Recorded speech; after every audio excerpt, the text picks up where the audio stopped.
I'm Nicole Lappin, the only financial expert you don't need a dictionary to understand. It's time for some money rehab.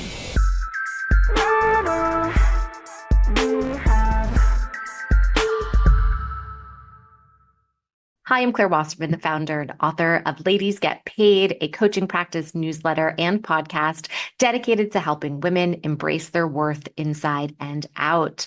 I'm so honored to be guest hosting for Nicole while she's out on maternity leave, although a bit of a heads up that my hosting, it's slightly different because instead of interviewing my guests, I'm actually coaching them.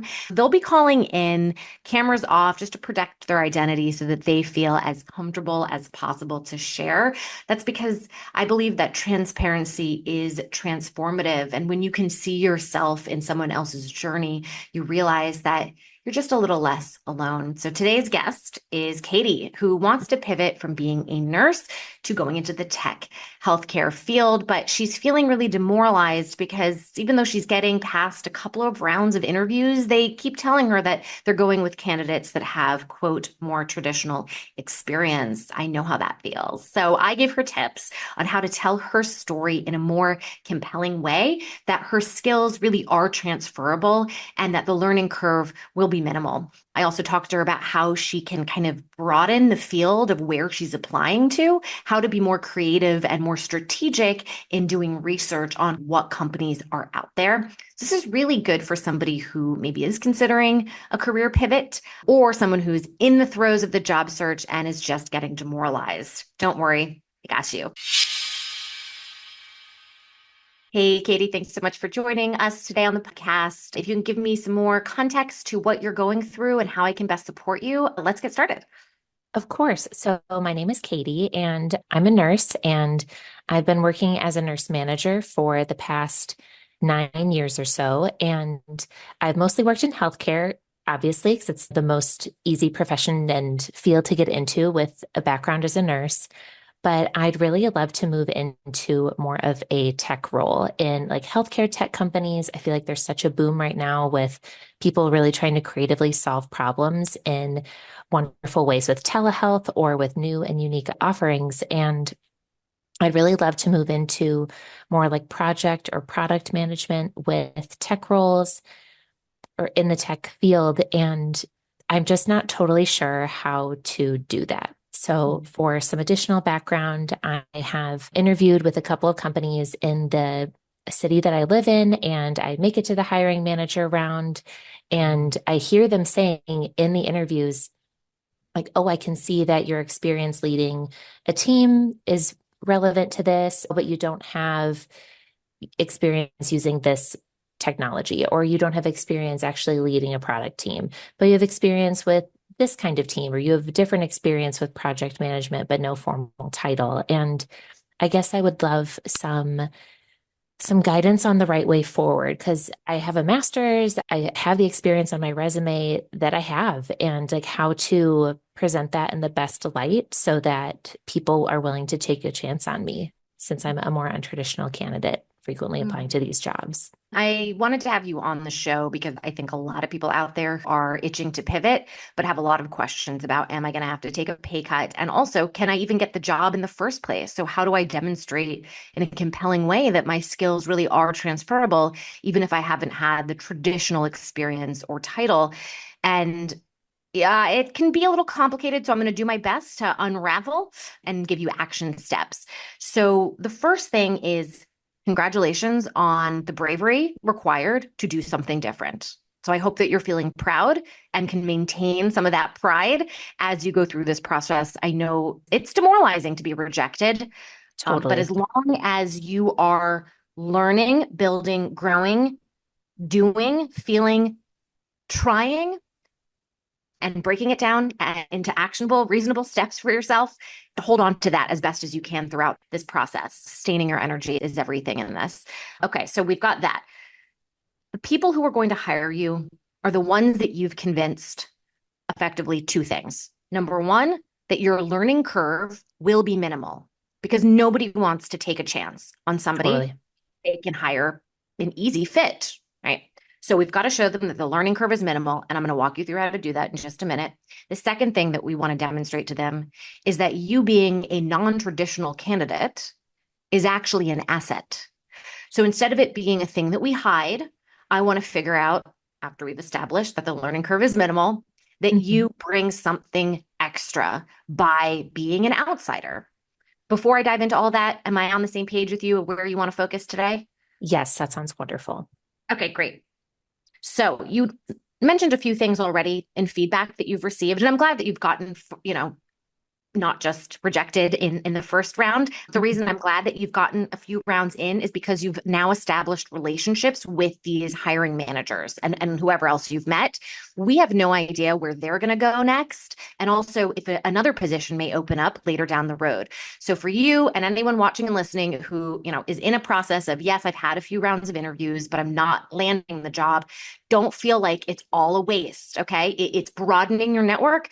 And listen, I've never gotten a job through a cold application. It's always come through my network and through my relationships. So you are doing that and you're doing it successfully. But how do we take that next leap past the, ooh, okay, you sort of have comparable, but not totally right experience? Let's break it down into as many different areas in which we can nail either the gap you have or the story we're going to tell around the gap. We've got skills, we've got experience, we've got network. What else could we be missing? Just throw out as many as you can. And by the way, it doesn't have to be what you're missing. It's just the things that they're looking for that they don't want to have to train you on. I mean, it's basically credibility, right? So again, we've got skills, we've got experience, we've got your network, right? Relationships are important. Schooling, maybe. I mean, is there anything else you can think of? I'm not sure. I think that a lot of times people who work in like health tech companies, even though they're further away from the actual healthcare delivery, really like to hear your why. And so I've been applying at a couple of places that are more oncology or cancer care focused. And I feel like I have a really strong why there as well. My dad passed away from a short battle with cancer 4 years ago. And that has been really motivating to me to work somewhere really innovative and that's working to do cutting edge work with caring for people with cancer. And I feel like that's a really strong argument. I'm not just a nurse who is looking for a change. I've got a good story, but that's not always applicable. So that's not always deployed. Okay. Well, we're going to obviously put that front and center. I'm so sorry to hear that that is your story, but I'm also so happy that you can leverage it for growth. Yay. Seriously. Yes. My dad would be happy. Okay. Yes. So here's the best way I think you can work backwards from anything that you might potentially be, quote, missing. And tell me if you've done any of this. Have you spoken to people who have the jobs that you want or people who are doing similar things? And by speaking to them, I don't just mean, oh, what do you like about your job? What I want you to do when you talk to these people is ask them what is difficult about their job. What skills have they felt that they've really needed to learn and leverage to not only solve the challenges of their job, but to be excellent? I want you to dig into the details of that, because you'll then work backwards from those details and speak to them, literally, specifically speak to them in your cover letter, in your interview, in whatever kind of exchange you're having. You will acknowledge the fact that, yes, you are making a pivot. However, you have spoken to, let's just say, 5 or 8 or 10 people who've been in the trenches for some time in doing this work and told you that the 3 biggest skills that they've used or whatever it is, it's making sure that the person who's hearing you understands that this isn't just about aspirations. It's about the obstacles in the way of the aspiration. So what is difficult about this job? And chances are what was difficult was probably not, I don't know, learning how to use a platform or a piece of software. It was probably the soft skills, right?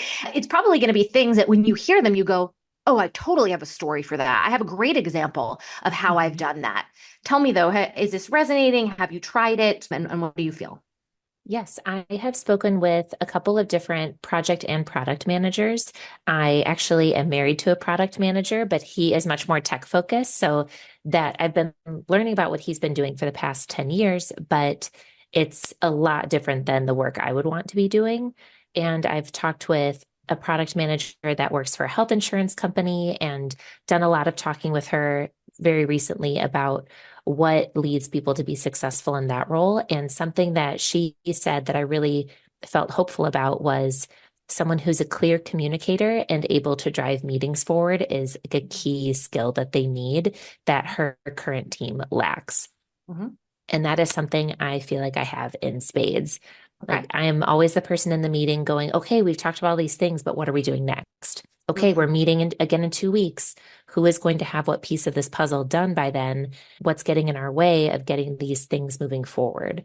So that's been really great. And then I've also spoken with a long-term project manager in a large manufacturing type company, and she had wonderful things to say about not necessarily needing a certification to be qualified for the position and really using how to think and how to solve problems to your advantage of looking for dependencies, looking for things that are unforeseen problems that a member of your team might miss that you need to make sure get addressed so that the project can move forward. And I've been trying to think of more and more examples in my current work of how to illustrate that when asked in interview questions, what kind of things I can relate from my previous jobs to these new project manager roles. Okay, so if I asked you, based on these new positions that you're applying for, do you feel confident that you could tell me the three biggest challenges that this role has to solve?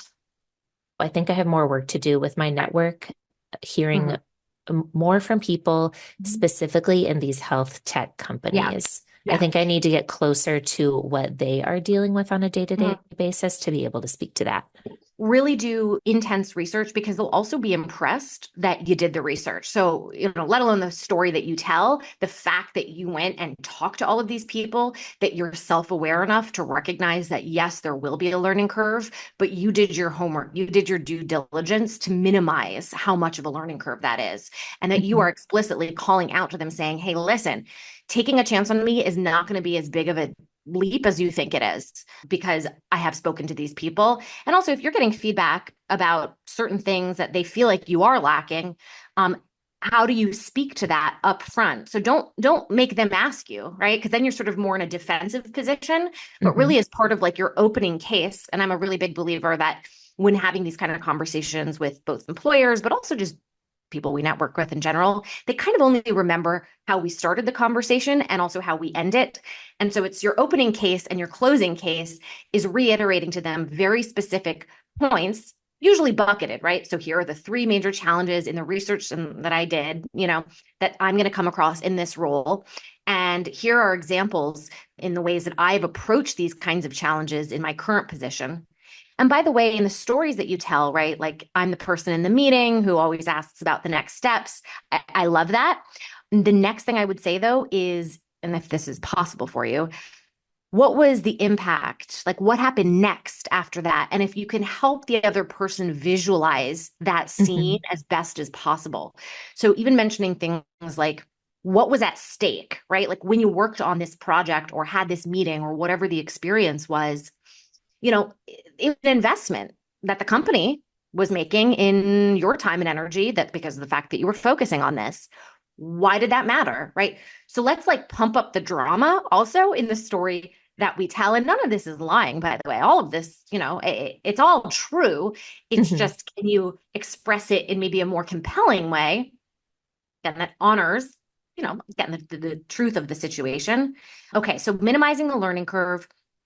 Now, if they keep saying, all right, well, you haven't had the title, you can say, well, yes, I may have not had that specific title, but, again, based off of everything that we've discussed and the research I've done, these are the areas in which, my skills are transferable. And then you would transition into why being an outsider gives you an advantage, actually. And not just this bullshit, like, trust me, being an outsider gives you an advantage. No, you have to give an example. So that's something we could maybe even brainstorm here. So an advantage to being an outsider, giving an example of that. So if there's ever been an experience you've had where whether you were taking some time off and you came back and you had fresh eyes, you really want to help the other person visualize it as best as you can. So not speaking in these like broad abstract terms, but okay, in this experience, we were all trying to figure out this solution and no one could. And then, whatever it was, I had 2 days off and then I came back and I had this aha moment. Or I don't know, Katie, if there's anything that's coming to mind for you where you could show me how in hopefully your professional experience, that outside perspective has been helpful for you. In my current position that I am currently working in, I was hired as someone who had all of the administrative, soft leadership skills that they needed, but was lacking specific experience in my current specialty in healthcare. So I had all of the other background was really solid, but I was really new to my current specialty, the physiology, the anatomy, the expectations of care. That was very new. And I feel like my newness to it really helped to ask some clarifying questions so that we could really better create a great client experience. So the clients coming into our care, they are also not experts in that specialty. They have new diagnoses. They're encountering this kind of care provider for the very first time. How do we make sure that they too understand what's expected of them? How do we make sure that they understand what to expect of their providers? And I feel like I helped add a lot of clarity and not just have us work in this echo chamber of everyone who is an expert in this specialty. I think that's great.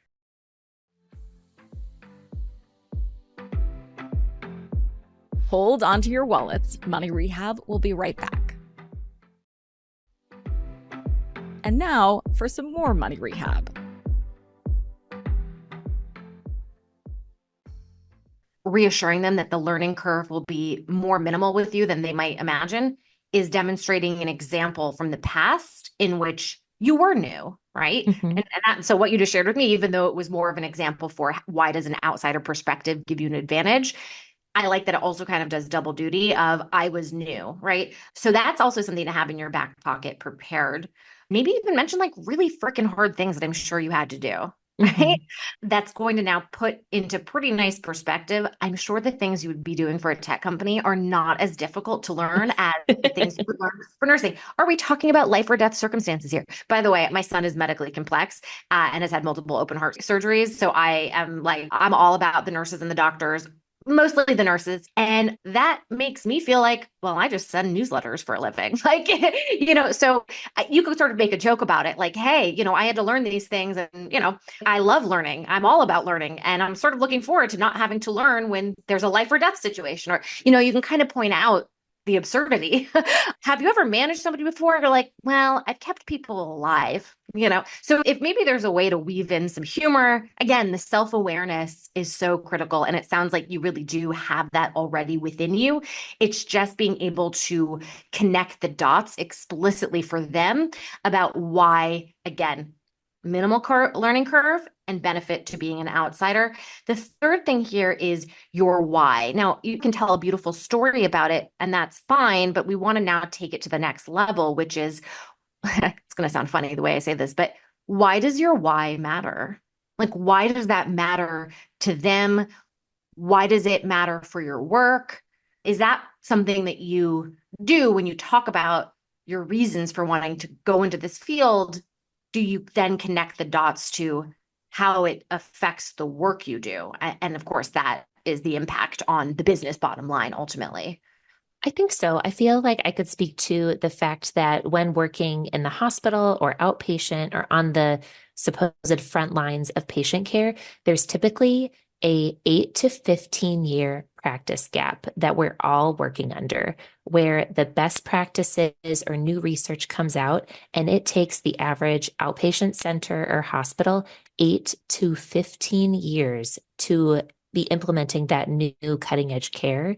And for whatever reason, there are a lot of obstacles in the way of that. And I really want to be working on the cutting edge of the care. I want to be on the front end of finding out the best solutions and finding a faster way to get that information to providers, to get those practices to touch patients even faster. Because with how much our population is aging, how much we're all changing, we don't have that time to waste. And our healthcare system can't afford for providers to be practicing with 8 to 15-year-old information when they could be making amazing advances in their patients' care today if they had access to the right information and the right protocols for care. Yes, but why you? See, Okay. all of So that I was was like, oof, I got wonderful. stuck. Yeah, like all of that was great. I'm like, that all makes sense, but it's not connected to you. And you're Mhm. trying to make the point that you are the hire, you're the special hire, not that there is a need for this thing to be done, and that you believe in the need, you've seen the need, but why does it make it a benefit to them that you know this? You don't need to answer that question, but I really want to push you and everybody watching and listening because I've worked with thousands and thousands of job seekers. Oftentimes I hear the first part of the answer, okay, where I go, Mhm. yes, that is correct. And, right, we've Mhm. got to now show them how you do that in your way and how that's an impact on their bottom line or how that's, going to help them. Before, though, we dig too deep down that road, I want to talk about the jobs that you are applying to. I have suggestions for where I think maybe you should be looking that are going to say yes to you much quicker than other people, not Great. specific company names, I'm sorry to say, but kind of categories of companies. And by the way, anyone listening or watching, this is relevant to you too, no matter what industry or role that you have or want to be in. Before I talk about that, though, maybe you tell me, how did you decide which jobs to look at or which companies to be researching?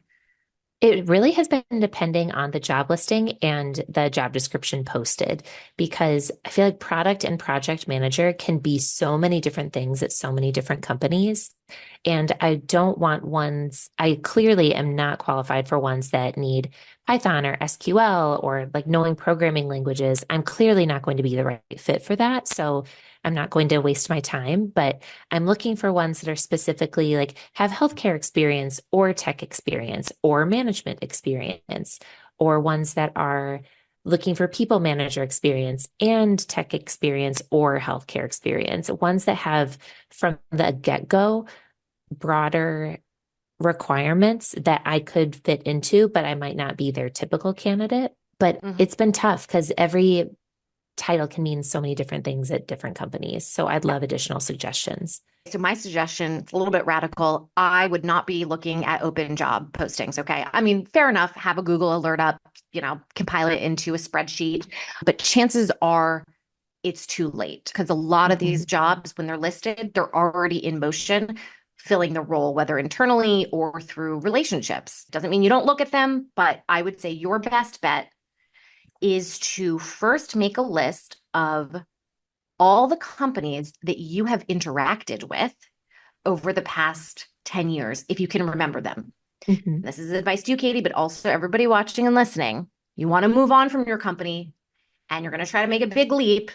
Chances are no one's going to hire you. So we've got to find a company that we have some familiarity with already. That doesn't mean that company has to know us. It literally could be a piece of equipment that you used in your job. Or, for example, in my son's case, he has a stent that was put into him that was approved by the FDA 2 days before it was put in. Mhm. Well, that is a biotech company. So if I were working at the hospital, I was one of his nurses, I'm trying to move on from nursing, going into healthcare, tech, med tech. I might say, hey, I was a nurse for this child who got a stent that was created by this really cool company. I would look into the company. So it's not, oh, does that company have an open job? But it's saying, who are basically the players in the field that I'm interested in getting into? Like, who's in Okay. this space? Starting with the company, and then you look at, well, who are the people? Maybe you've worked with, for those watching, listening, who maybe are, let's say, I don't know, you're in advertising, right? You've worked for an agency. Well, who are the brands that you've interacted with before, or platforms, right? Softwares, right? Maybe there's a piece of, you're like obsessed with Todoist.com, right? Or there's just something that you have used or been exposed to that kind of makes a cool product, for lack of a better way of putting it. You're just like, Mhm. I'm interested in this. Clearly, they're doing good. I would start there. Does anyone come to mind, by the way, when and have you thought of it in this way yet? Yes, I have a few that I have reached out to, and then a few where I know people. So that's helpful. Good. And I feel like I could really start brainstorming and come Yeah. up with a lot more than I would expect. Yes. And you know what? I'm going to tell you something that'll help you come up with even more. For every company that you write down, so the Renata Medical, this is the stent company, I would then Google competitors. By the way, this is helpful advice for anybody who's also trying to do market research for your salary. The way that you get paid, and this is something I'll probably talk about in another episode, but the way that you get paid is based off of, well, what is the competitor paying a similar role? That's how these companies are deciding how much you're currently worth in the market. They're going, well, our competitor company, how much do they pay their talent who does something similar? So follow that as your kind of research rabbit hole roadmap. I like an alliteration, research rabbit hole roadmap. So you go, okay, I like this company, or I'm intrigued by this company. Now I'm going to Google competitor. The other thing you can do is see who works there in the position that you're looking for, and also maybe the CEO. Then look them up on LinkedIn. Where did they used to work? Write that company down. Now Google competitor to that company. Write Mhm. that down. And then look at CEO and somebody or a few people who do something similar that you wanted to do, right? This way, for everything that you come up with, so for every one, two, three, four, five companies you come up with, you now have like exponentially increased the number of potential opportunities you could find. And you're doing it in a pretty easy way. The other thing that you can think about is not just companies or brands that you've sort of interacted with or, observed over the last 10 years, but problems that you have been itching to solve. So this is going to give you a little bit of an edge when you're interviewing because you can then say, I have intimately experienced this problem. So for example, and I'm sure you can give me some right now, whether it's in your day-to-day as a nurse, or maybe it was during a certain experience that you had where you were like, man, this thing needs to be better. Like, there's got to be a more efficient way to do this. Or, man, like the patient care was sort of lacking here, whatever. Like, there was something that you felt could have been better. I would then try to research who out there is solving this problem. Because chances are somebody is trying. Maybe not. Maybe that's why there's still a problem. But maybe Mhm. you could find at least one or two companies that are attempting to address this problem. This might be a company you want to work for because listen, if you're solving problems that you're passionate about, that's purpose, right? That's purpose-driven work. And number two, when you apply, you're going to say, I have experienced this problem, right? So even if you're making a leap into a new field, you're going to have to explain why your skills are transferable. Well, this is pretty obvious that you're exactly the person to help them solve this problem because you've experienced it on the other side, right? It's almost like you're their ideal customer. Because that's the other thing. Applying to companies where you are their customer brings this amazing perspective that they could really leverage and learn from. Tell me what your thoughts are on all about that. I think that sounds great. I feel like I could create a very big list of a wide-ranging variety of problems. So I feel like that'd be a great list to start making. So you're going to be looking at these companies, looking at these people. Make sure that your LinkedIn, well, tell me you are currently employed elsewhere. So if you were to update your LinkedIn and be pretty transparent about the pivot you want to make, that's not okay right now. Yeah. Not The right current now. company. Okay. All right. Mhm. You could always message people privately. For everybody else watching and listening who maybe are unemployed, or as I like to say, fun employed, and it's not a problem to be explicit about where you want to go next. You're going to want to put in your headline the job title that you're looking for. And you can even just say, looking to, applying to these kinds of jobs. And in your about, you'll be very clear about it. Because when you start to follow and comment on other people's LinkedIn's, they will inevitably look at yours. And I want it to be representative of where you're at and what your goals are. In your case, okay, not so much, but you will at least see who you have connections to. So talk to me about your network and how you're currently leveraging or not. So right now, I've been talking to people that I know that are working in companies that I am interested in. So Mhm. that, fortunately or unfortunately, has been the only way that I think I've Yes. been securing these interviews. So Mhm. I've gotten to three different hiring managers. I feel like it's gone pretty well, but in a really nice way, I feel like I'm getting better and better with each interview. So while you're right, it has been demoralizing. It has been a total blow to the self-esteem to get that sad email like 3 weeks later that's like, oh, we went with someone with a more relevant background. No. Like such a blow. But at the same time, I feel like each time I'm interviewing, I'm doing better at translating what experience I have that is relevant to them and why they need me on their team. And eventually, it only takes one new job to be the right new job. And I feel like it's still out there, but Yeah, no, and it is.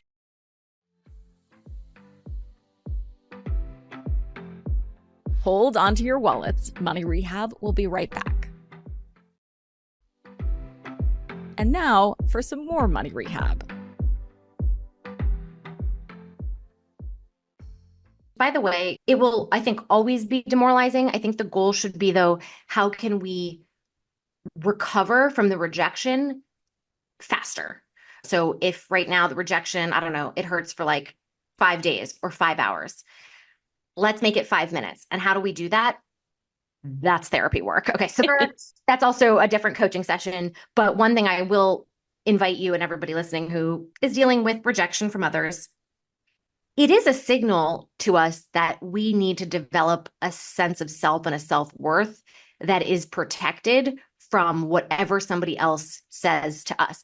It's almost impossible to do that. We're wired to be social. We're literally wired to do the best we can to not be rejected by others. So don't fight this too much. Again, it's like kind of accepting that, yeah, I'm going to feel bummed for a little bit and not piling on to it, right? Not now getting mad at yourself that you're feeling rejected. It's like, yeah, every time I get rejected, I'm going to feel like crap for a little bit of time. I'm going to do something nice for myself or whatever. But maybe just see it as a reminder of this is you building, again, this like deeper sense of self that no matter what happens outside of you, you are still okay on the inside. And if you can kind of master that, again, very difficult, ever changing, but it is probably the number one skill set you could develop that will safeguard you against any of the chaos in this world, because so much of it is other people's stuff or things that we can't even, I mean, quite frankly, we just can't control. And it's so difficult. So you are right now in an experience that is challenging you to address this number one skill set. So again, you're never going to truly master it because we're sort of not wired to, but if you can minimize the suffering in some way, take the edge off in some way, that would be a great goal. And as you witness yourself doing that, make sure that you celebrate it. But to get back into leveraging, you're going to now amass this much larger spreadsheet. This ultimately is a numbers game.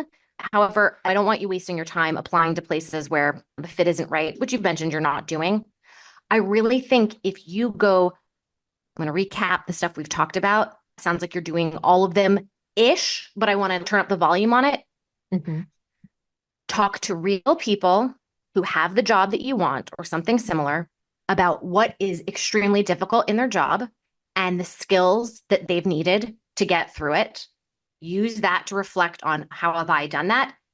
Tell that story with specifics and as best as you can, metrics. Okay. How did all of this impact the business or another team that impacted the business? Or how did this relate to the company's goals? Like always, always take that next step.